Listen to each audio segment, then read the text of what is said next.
ভাতটা দেওয়ার চেষ্টা করবে। আপনার মতো মেয়েকে হাত দিয়ে ধরা লাগে নাকি আমার বসে দিয়ে উঠে যায়।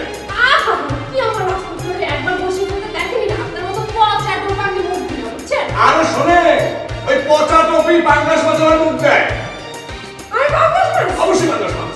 অসভ্য বেয়াদব, মেডিসিন কিভাবে কথা বলে জানেন না? বেগম ইদর হাজির ছেলেদের সাথে কেমন কথা বলছো তুই?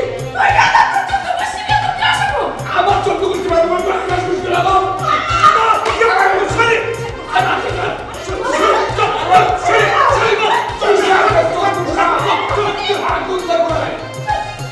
আরে ওরা তুষারকে দেখেছে, তুষারের আগুন দেখে নাই, আগুন আগুন দেখে নাই। আরে ভালো থাম না, হয়েছে, যথেষ্ট হয়েছে। Thank you Tushar, thank you.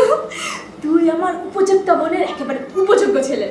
আমি না তোর কাছ থেকে ঠিক এমনটাই আশা করেছিলাম। ওদেরকে কোনো ছাড় দেওয়া হবে না, নো কম্প্রোমাইজ, এবং ওদের সাথে আমাদের কোনো আপোষ নেই, ওকে? আরে কিসের আপোষ? কিসের আপোষ করবো চুনুপুটির সাথে? ওরা ওরা দমন করবে আমাদেরকে। আরে শোন, আমি ওদের ভিটে ছাড়া করবো। আরে মামা কি বলো এগুলো? এটা তো ফ্ল্যাট বাড়ি, ওদেরকে ভিটে ছাড়া করলে তো আমরাই ভিটে ছাড়া করবো। ও, তাই তো। তুমি হচ্ছ রাঘব বুয়া, আর আমি হচ্ছি তোমার বলবো হাতে তুল। বুঝছিস না? আমি তো খুব খুশি। আরে তুই তো আমার একজন উপযুক্ত আছিস। আরে কি বলো মামা, তোমার শত্রুকে আমি ছেড়ে দেবো ভেবেছো? সব কটাকে নাকে দড়ি দিয়ে ঘুরাবো। হ্যাঁ, একদম ছাড়বি না বুঝলি, একদম ছাড়বি না। ওই বিড়ালকে না বেশি আদর করে সে খামচি মারবে। শোন, যেমন করে হোক ওদেরকে আমি উচ্ছেদ করবই করবো, নাহলে আমার কোনো শান্তি নেই। না ছোট ভাই, এটা তো তুমি করতে পারবে না। কেন পারবো না? কেন? কারণ তোমার যদি তারা ভাড়াটিয়া হতো তাহলে তুমি তাদের উচ্ছেদ করতে পারো, কিন্তু ওদেরও ফ্ল্যাট কেনা আমাদেরও ফ্ল্যাট কেনা, এখানে তো উচ্ছেদের পোষ আনা যাবে না। আরে মামা, আমিও কি কম যাই?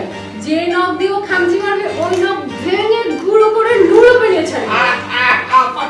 পারবি, তুই পারবি, তোর পক্ষে সম্ভব। তাহলে আমি কি করবো? আমার কি রাখা দম করে রাখা উচিত? অবশ্যই অবশ্যই তুমি তোমার নাম দমন করে রাখবে, ঠিক আছে? কিন্তু ওদের কোনো ছাড় নেই, কোনো আপোষ নেই ওদের সাথে। যাও আমি এক কাজ করি, আমার হাতটা দম করি, হ্যাঁ? যাও, বেশ পানি দাও, পানি খাও, পানি।